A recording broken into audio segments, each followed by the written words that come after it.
जय गुरु जी। शुक्राना गुरु जी। गुरु जी की प्यारी बेटी शिव पुराण का दूसरा और तीसरा अध्याय गुरु जी के मंत्र जाप से शुरू करना चाहती है।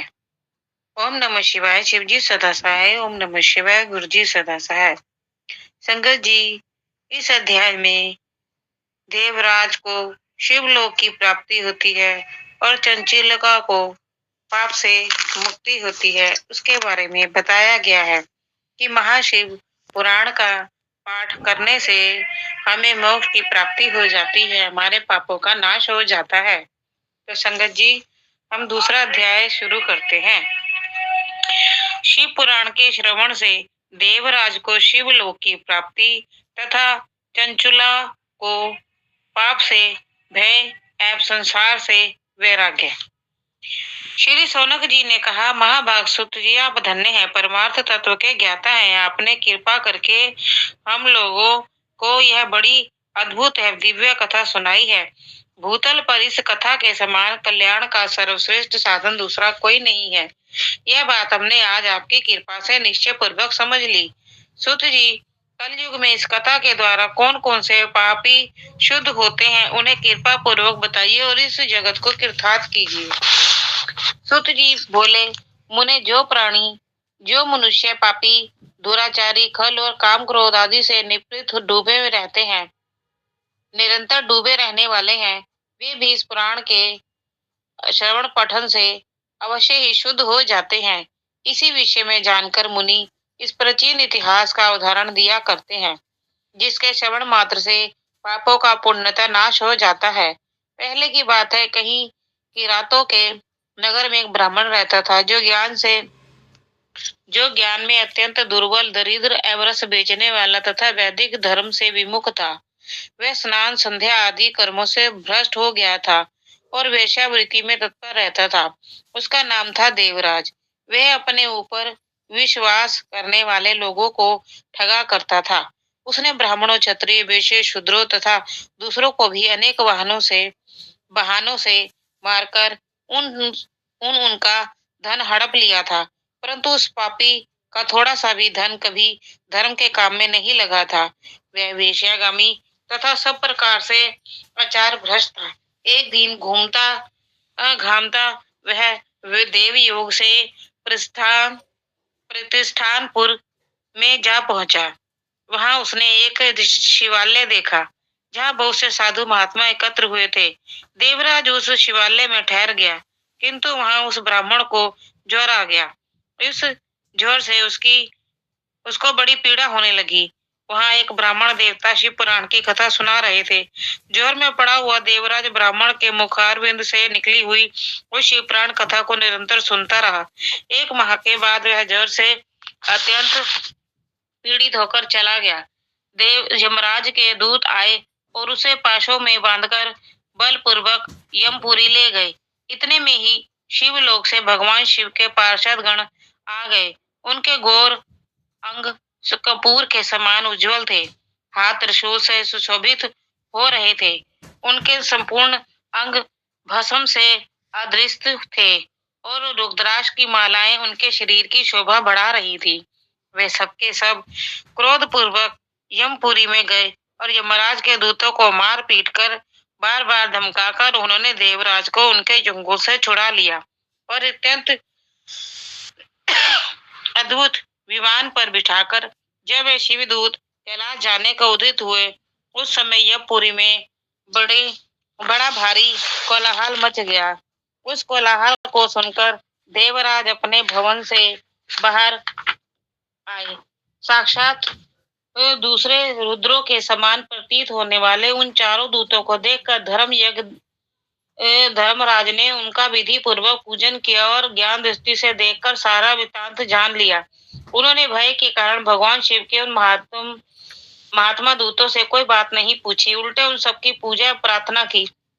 तत्पश्चात वे शिवदूत कैलाश को चले गए और वहां पहुंचकर उन्होंने उस ब्राह्मण को दया सागर सांब शिव के हाथों में सौंप दिया। सौनक जी ने कहा, महाभाग सुत जी, आप सर्वज्ञ हैं, महामते आपके कृपा और प्रसाद से मैं बारंबार कृतार्थ हुआ। इस इतिहास को सुनकर मेरा मन अत्यंत आनंद से विगमन हो रहा है। अतः उस भगवान शिव में प्रेम बढ़ाने वाली शिव संबंधी दूसरी कथाओं को भी कहिए। सुत जी बोले, शौनक सुनो, मैं तुम्हारे सामने गोपनीय कथा वस्तु का भी वर्णन करूंगा, क्योंकि तुम शिव भक्तों में अग्रणी और देव देवताओं में श्रेष्ठ है। समुद्र के निकटवर्ती प्रदेश में एक वाशकल नामक ग्राम है, जहाँ वैदिक धर्म से विमुख महापापी द्विज निवास करते हैं। वे सबके सब बड़े दुष्ट हैं। उनका मन दूषित विषय भोगों में ही लगा रहता है। वे न देवताओं पर विश्वास करते हैं, न भाग्य पर। वे सभी कुटिल प्रवृत्ति वाले हैं, किसानी करते और भांति भांति के घातक अस्त्र शस्त्र रखते हैं। वे व्यभिचारी और खल है। ज्ञान वैराग्य और सरदी मर्ग का सेवन ही उनके मनुष्यों के लिए परम पुरुषार्थ है। इस बात को वे बिल्कुल नहीं जानते। वे सभी पशु बुद्धि वाले हैं। जहाँ की द्विज ऐसे हों, वहाँ के अन्य वर्णों के विषय में क्या कहा जाए। उन वर्णों के लोग भी उन्हीं के भांति कुत्सित और विचार रखने वाले, सर्वधर्म विमुख है, खल है। वे सदा कुकर्म में लगे रहते हैं, नित्य विषय भोगों में ही डूबे रहते हैं। वहाँ की सब स्त्रियां भी कुटिल स्वभाव की, स्वेच्छाचारिणी, पाप सक्त, कुसंगति विचार वाली और व्यभिचारिणी है। वे सद्व्यवहार तथा सदाचार से सर्वथा शून्य है। इस प्रकार वहाँ दुष्टों का ही निवास है। उस वाशकल नामक ग्राम में किसी समय एक बिंदुक नामधारी ब्राह्मण रहता था। वह बड़ा अधम था, दुरात्मा और महापापी था। यद्यपि उसकी स्त्री बड़ी सुंदर थी, तो भी वह कुमार्ग पर ही चलता था। उसकी पत्नी का नाम चंचला था। वह सदा उत्तम धर्म के पालन में लगी रहती थी, तो भी उसे छोड़कर वह दुष्ट ब्राह्मण वेश्यागामी हो गया था। इस तरह कुकर्म में लगे हुए उस बिंदु के बहुत वर्ष व्यतीत हो गए। उसकी स्त्री चंचला काम से पीड़ित होने पर भी, सर्वधर्म नाशक के भय से क्लेश सहकर भी दीर्घ काल तक धर्म से भ्रष्ट नहीं हुई, परंतु दुराचारी पति की आचरण से प्रभावित हो आगे चलकर वह भी दुराचारणी हो गई। इस तरह दुराचार में डूबे हुए मूर्ख चित्त वाले पति पत्नी का बहुत सा समय व्यर्थ बीत गया। तदंतर शुद्ध जातीय वेश्या का पति बना हुआ वह दूषित बुद्धि वाला दुष्ट ब्राह्मण बिंदु समयानुसार मृत्यु को प्राप्त हो नरक में जा पड़ा। बहुत दिनों तक नरक के भोग भोग कर वह मूढ़ बुद्धि पापी विंध्या पर्वत पर भयंकर पिशाच हुआ। इधर उस दुराचारी पति बिंदु के मर जाने पर वह मूढ़ हृदय चंचला बहुत समय तक पुत्रों के साथ अपने धर्म घर में ही रही। एक दिन देव योग से किसी पुण्य पर्व के आने पर वह स्त्री भाई बंधुओं के साथ गोकर्ण क्षेत्र में गई। तीर्थ यात्रियों के संग में उसने भी उस समय जाकर किसी तीर्थ के जल में स्नान किया। फिर वह साधारणतः मेला देखने की दृष्टि से बंधुजनों के साथ यंत्र तंत्र घूमने लगी। घूमती घामती किसी देव मंदिर में गई और वहां उसने एक देवज्ञ ब्राह्मण के मुख से भगवान शिव की परम पवित्र एवं मंगलकारिणी उत्तम पौराणिक कथा सुनी। कथावाचक ब्राह्मण कह रहे थे कि जो स्त्रियां पर पुरुषों के साथ वे विचार करती हैं, वे मरने के बाद जब यमलोक जाती हैं, तब यमराज के दूत उनकी योनियों में तपे हुए लोहे का परिध डालते हैं।